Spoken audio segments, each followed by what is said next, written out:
Terima kasih kepada anda semua yang terus bersama dengan Selamat Pagi Malaysia. Jadi untuk tahun lepas, tahun 2020 ni, kalau kita lihat statistik kemalangan jalan raya pada tahun 2020 menunjukkan jumlah kemalangan maut seramai 206 telah pun direkodkan. Itu pada ketika Tahun Baru Cina. Sahaja.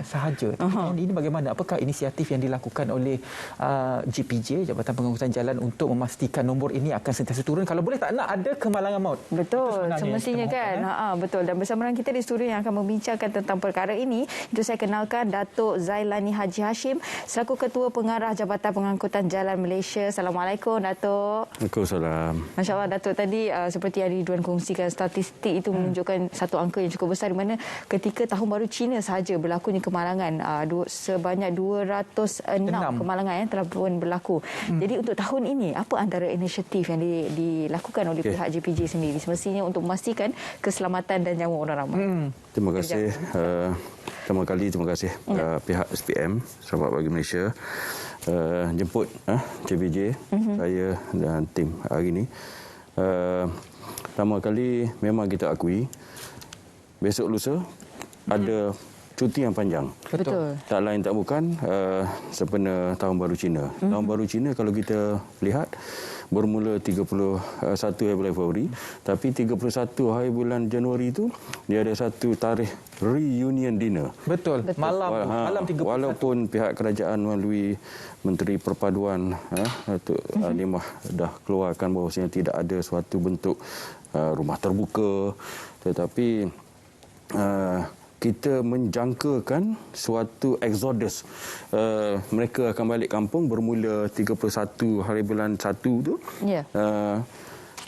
Pada malam tu, 1 hari bulan tu, hari wilayah pun cuti. Dan juga selari dengan Tahun Baru Cina, iaitu pada hari Selasa. Hari Rabu tu masih lagi Tahun Baru Cina. So, Selasa, Rabu, Khamis.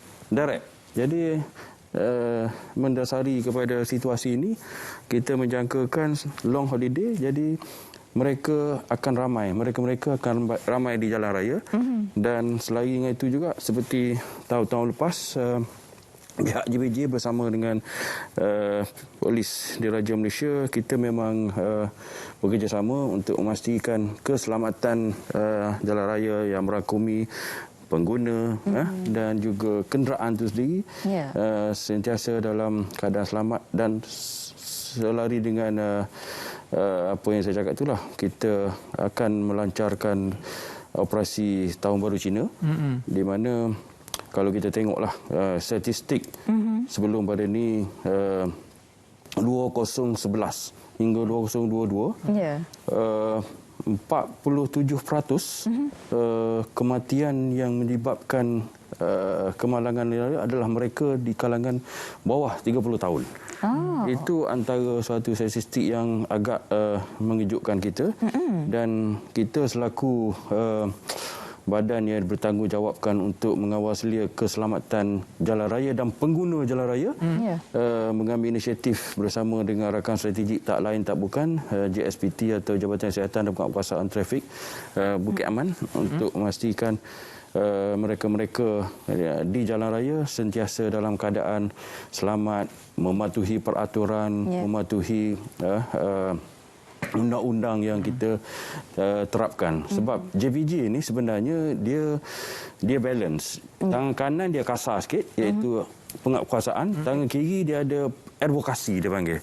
So advokasi ini memberi peluang kepada mereka-mereka yang tidak tahu macam mana aspek penguasaan itu berlaku. Tetapi bukan nak salahkan mereka, tetapi naifnya mereka tu. Sebab tu kita ada satu jabatan khusus dinamakan Bahagian Keselamatan Jalan Raya, BKJR, memberi fungsi khas tentang advokasi. Lalu kita tengokkan apa yang kita nak lancarkan tentang kempen keselamatan raya dan operasi Tahun Baru 2022 ni, yang melibatkan 2,200 orang anggota JPJ sahaja, tak termasuk lagi JSPT ataupun Jabatan Siasatan Penguatkuasaan Trafik Bukit Aman. Tetapi memang kita selalu bekerjasama di antara dua pihak ni untuk menjamin keselamatan pengguna di jalan raya sentiasa selamat dan bertepatanlah dengan kita punya mantra kita, pandu cermat sampai selamat, dan waspada itu budaya kita. Itu antara intipati sebenar yang ingin saya war-warkan, di mana tempoh penguatkuasaan itu sendiri bermula 25 Januari hingga 8 Februari. 2 minggu. 2 minggu. Itu solid kita punya penguatkuasaan sepanjang. Tapi kita ada dia punya pra pun ada sebenarnya. Pra Ops. Dia ada pra Ops yang mana dah pun bermula semalam. Pra Ops ni hanya melibatkan tim daripada penguatkuasa saja. Kita akan membuat rondaan dan selian checking di 75 terminal depo bas dan 28 terminal bas di seluruh negara. Itu pra. Itu pra untuk memastikan bas-bas yang akan membawa pulang penumpang yang panjang, contoh tu tempoh cuti tu, roadworthiness kenderaan berkenaan. Tayar kenderaan berkenaan, brek kenderaan berkenaan. Betul. Dan kesesuaian dari segi pahaman pemandu itu sendiri tentang apa dikatakan peraturan keselamatan jalan raya itu dipatuhi sepenuhnya. Itu dipanggil pra. 20 hingga 24. 25 tak ada pra-pra dah. Memang go. Terus full 25 Januari itu sampai 8 Februari. Itu memang kita punya solid on the ground dengan JSPT sekali, Bukit Aman. Saya kira cabaran adalah pada tahun ini adalah trafiknya. Sebab apa? 2 tahun ya. Betul. Kebanyakan cuti panjang kita tak boleh balik kampung. Jadi betul. Biasa. Betul. Tahun ini saya kira orang mengambil konsep time ni lah. Lagi-lagi cuti panjang orang nak balas dendam. Betul. Saya yakin trafik di Lebuh Raya Utara Selatan, LPT akan sangat-sangat sesak. Sangat sibuk. Persediaan JPJ untuk menghadapi keadaan trafik sangat sesak dan juga kemungkinan ada bahaya dan sebagainya. Okey. Kalau dari segi persediaan, siap siaga kita atur gerak memang bukan saja di musim perayaan, Wan. Belum musim perayaan. Pasal JPJ ni, saya pernah ditanya, you all masa PKP bekerja dari rumah ke? No such thing. Kita tak pernah bekerja dari rumah. Selagi ada bulan dan matahari, 24/7, lagi ada jalan raya, ada kenderaan di atas jalan raya, memang siap siaga kita dilancarkan. Dalam keadaan atur gerak yang patut kita lakukan. Itu menunjukkan inisiatif kita dan apa yang kita patut buat, dan kita ingin pastikan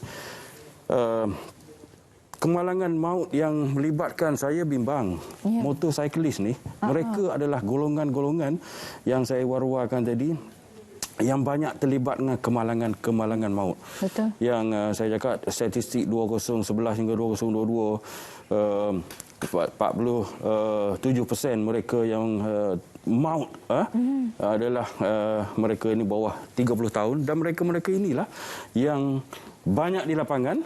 63% motosiklis, penunggang motosikal dan juga pemonceng terlibat dengan kemalangan maut yang begitu merugikan kita lah. Betul. Sebab WHO pun ada memberi statistik 1.25 juta orang meninggal setiap tahun akibat jalan raya.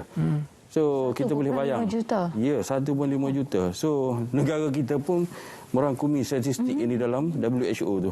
So kerugian ekonomi yang ditanggung setiap kali berlaku kematian memang amat kita sesalilah. Itu dalam konteks aksiden atau kemalangan mati terus. Yang kita bimbangkan aksiden saja tak mati, tapi perlu melalui proses-proses perubatan bertahun-tahun di hospital, di rumah. Itu yang lebih melibatkan ketinggian lagi kerugian ekonomi kepada diri sendiri kah, family, keluarga kah, kepada kerajaan. Jadi JPJ memang satu badan penguatkuasa yang mementingkan 5 pendekatan ni. Advokasi, kita bukan kasar sangat pun. Memang kita nampak ganas, kasar di lapangan. Tetapi kita mulakan dengan advokasi.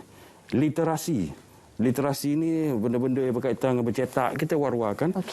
Yang ketiga, provokasi. Provokasi ini kalau Wan atau Rozi kita jumpa di lapangan, tidak memiliki lesen memandu yang sah, tidak memiliki cukai jalan yang sah, kita provok dulu.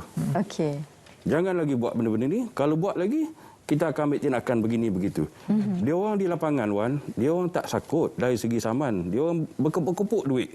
Saya pun tak bangga kalau keluar saman banyak pun. Kalau aksiden masih tinggi. Betul. Kalau saya lebih rela bilangan notis saman kita rendah, tapi bilangan statistik kemalangan pun rendah. Saya lebih bangga macam tu.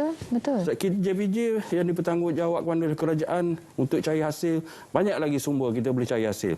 Untuk makluman Wan dengan Rozi, tahun lepas 2021 dalam fasa pandemik COVID-19 yang begitu getir, banjir lagi, 18 Disember itu lagi, kita masih lagi berjaya mengutip 4 bilion, 4.10 bilion, 4,000 juta. Kalau bagi 365 hari, satu hari JPJ kutip hasil untuk kerajaan 11 juta. Saman saja. Itu saman semua hasil. Semua hasil yang melibatkan keseluruhan hasil JPJ kepada kerajaan 11 juta satu hari. Wow.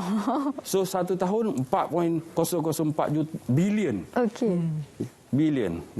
So kita boleh bayangkan betapa signifikannya peranan JPJ dalam melestarikan aspek penguasaan dan juga kutip hasil untuk kerajaan lah. Sebab saya dah mulakan tadi, tangan kanan saya keras sikit. Dengan akta-akta kita penguasaan, tangan kiri kita advokasi. Kita stroke sikit. Jadi balance. Balance dari segi penguasaan. Ya, baik. Dan Datuk, mungkin ada sedikitlah saranan kepada mereka yang bakal pulang ke kampung untuk hati-hati di jalan raya, khususnya kena cek dulu enjin minyak hitam, tayar, brek dan sebagainya, supaya kita memastikan keselamatan nyawa keluarga kita itu terjamin, serta orang yang berada di sekeliling kita. Sebab ada juga yang mengambil mudah, rasa macam kereta okey ni, terus pulang ke kampung, tapi akhirnya bukannya melibatkan nyawa mereka sahaja, tetapi orang lain juga. Mungkin saya berterima kasih banyak sangat kepada pihak rakan strategik lah, saya panggil. Selain daripada kita tak boleh kerja silo membawa maksud kita JPJ aja ataupun polis saja, tak ada.